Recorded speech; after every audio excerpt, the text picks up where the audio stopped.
Good afternoon, everyone. My name is Dr. Chukwemeka Omezurike, and you're welcome to my channel. This channel is called Tailored Soft Academy. Now, we are here to help students at SSC level, A level, JAMB level, undergraduate and postgraduate level to understand simple concepts or concepts in biology, microbiology, and public health. I hope to do my best to help students understand all these concepts, especially concepts they struggle with in all these subjects. Today, we are going to be discussing the history an introduction to microbiology. Now, what is microbiology? Microbiology is the aspect of science that deals with the study of microorganisms. Now, what are microorganisms? Microorganisms are organisms that are so minute, so little, that they cannot be seen by the naked eyes. These organisms can only be seen through the help of a microscope. The naked eye cannot see the organisms, and so that naked eye needs to be aided. What do we use to aid that naked eye? We aid it with the microscope. There are different types of microscopes that can be used to view different microorganisms. Now, these microorganisms, there are so many different types of microorganisms, and so they come in different categories. Now, you have microorganisms that we refer to as bacteria, you have the viruses, you have fungi, you have archaea, and you have some even protozoa. All these organisms, what they share is the fact that they are minute in nature, and so they cannot be seen with the naked eye. Now, microorganisms are interesting to view and to understand. One of the interesting things about microorganisms is that they are ubiquitous in nature. This means that they can be found everywhere. Microorganisms are the only organisms that have been known to conquer every environment that is known to man. Fishes swim in the sea, and you can't see them on land. Birds fly in the air, and it's difficult to see a bird that is living in aquatic environment. But microorganisms are organisms that are ubiquitous. They live in every environment. If you go to polar ice regions and you take samples from there, you can culture microorganisms. If you go to volcanic eruptions, you can culture microorganisms. In the human body, you have microorganisms. In insects, there are microorganisms. Microorganisms are everywhere, and that makes them of interest to scientists. Now, microorganisms have both beneficial and harmful effects. And the world as we know it discusses microorganisms and microbiology just in terms of the harmful effect of microorganisms. The world only looks at the pathogenic side of microorganisms. Now, it's good to understand that there are two sides to the coin. There is the positive and beneficial effect of microorganisms, and then there's the negative and harmful effect of microorganisms. Let's start with the harmful effect of microorganisms. Microorganisms have been known to cause spoilage of materials. They've been known to cause spoilage of food. They've been known to cause sickness in man, in humans, in man as humans, in animals, in birds, in fishes, even on plants. You have microorganisms causing different kind of diseases. Microorganisms can cause food spoilage, so they can lower the quality of food, and then lower the taste, lower the texture. And these are some of the very harmful things that microorganisms do. But that's not all that microorganisms do. Microorganisms also have a beneficial part. Microorganisms are the ones that are used in the production of antibiotics. Microorganisms are used as yeast to help in the raising of dough that is used to form bread. Microorganisms are used in cheese making. Microorganisms are used in brewing wine and beer. So it is good for us as students to understand that there are the harmful effect of microorganisms, and there are also the beneficial effect of microorganisms.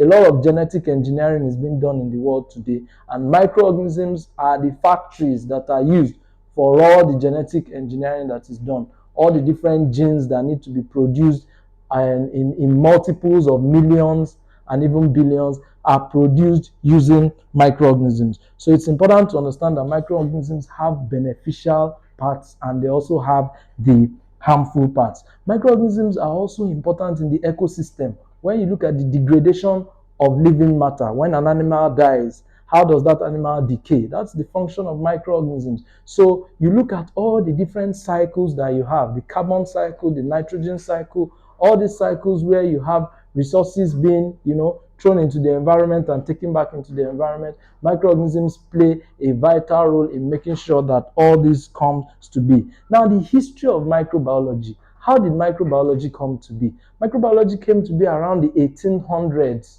when scientists like Louis Pasteur and Robert Koch are the ones who are looked at as the fathers of microbiology.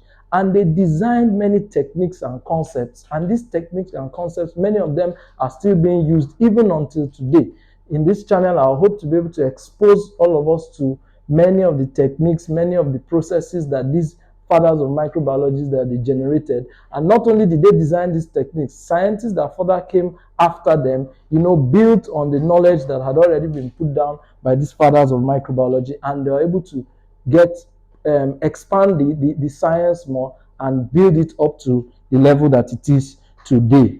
They design techniques, techniques such as the isolation of pure cultures, the growth and development of the growth of microorganisms, the isolation of cultures, the isolation of different kinds of cultures, mixed cultures, pure cultures, and then these techniques have been helping us even until today.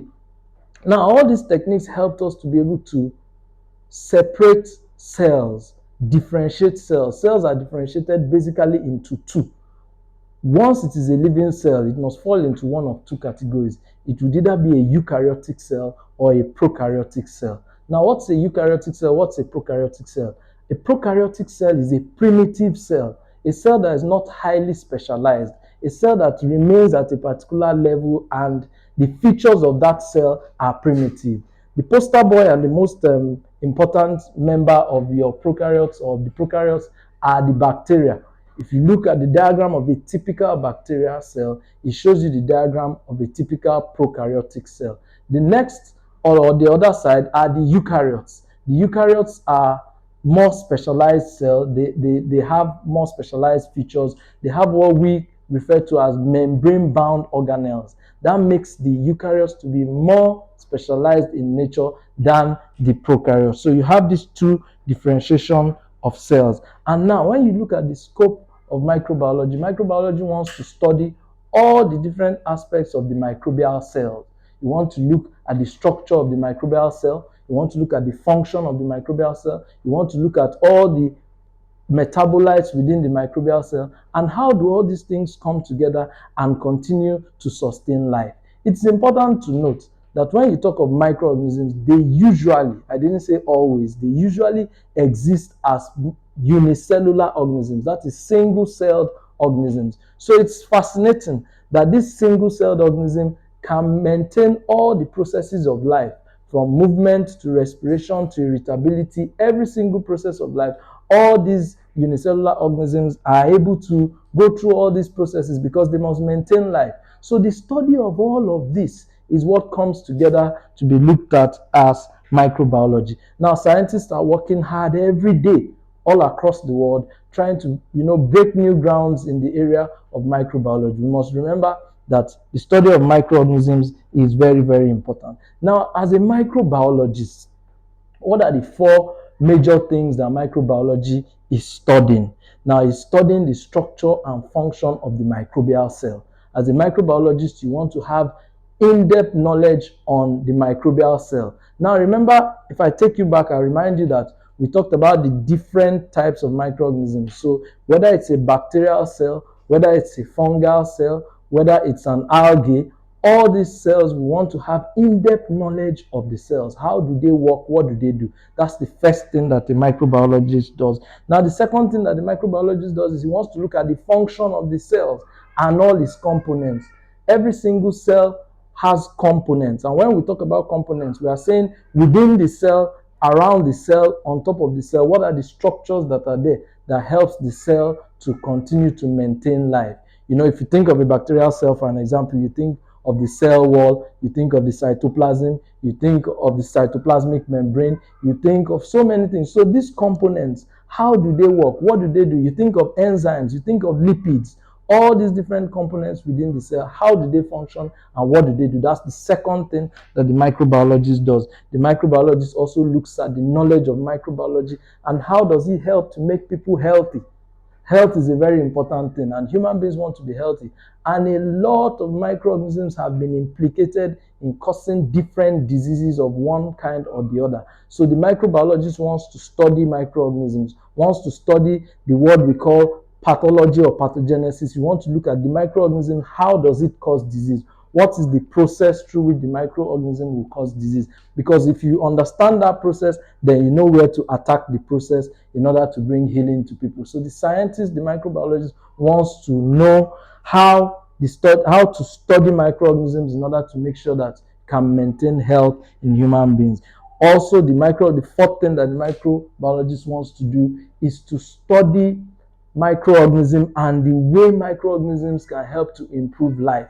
Like I said when I was discussing the beneficial effects of microorganisms, I said that they can be used in wine making, in the production of beer, in the production of cheese, and many things like that. Now, these are all different things that help to improve the life of man. So a microbiologist wants to study microorganisms and study the beneficial effect of microorganisms and how microorganisms can be used to make life better. Can they be used in the production of antibiotics?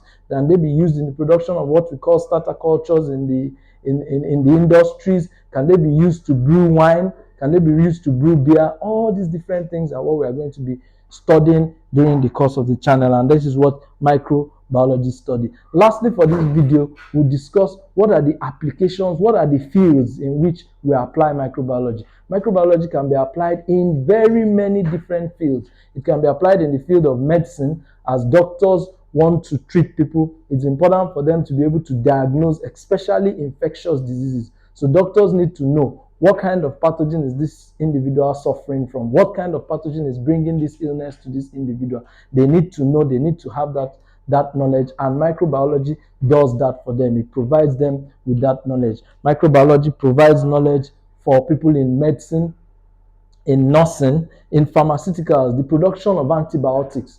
For antibiotics to be produced, it is the knowledge of microbiology that helps those in the pharmaceutical industry know the kind of microorganism that can produce what kind of antibiotic, and all of this they do to produce the right kind of antibiotic that can function. What of in the process of making vaccines, a lot of microorganisms are used, or their products are being used in the production of vaccine. Wine making is there. Toxicology, when people suffer from poisoning of different types, even the environment, not only people now, even when the environment is suffering from toxic substances being pushed into the environment, a lot of analysis can be done using microbiology to understand, especially if the toxin that has been pushed into the environment or into the human's body is microbial in nature. That is, if that toxin is a product of a microorganism.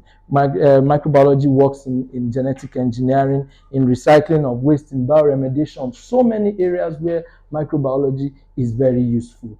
And that brings us to the end of our discussion today. We'll talk about, if you we do a quick recap, we're talking about history and introduction to microbiology. Who is a microbiologist? Microbiology studies microorganisms, which are minute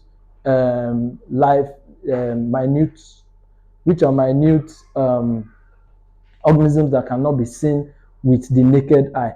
We must aid ourselves with the use of a microscope in order to see these organisms, and they have beneficial sides, they have harmful sides, and all of this together is very important knowledge for us. I do hope we enjoyed this lecture today. We plan to put out as many videos as possible to help us to understand all these concepts. If you have any questions for us, you can put it down in the comments. We'll respond to these questions and we'll be there for you. Thank you and have a wonderful day. Thanks.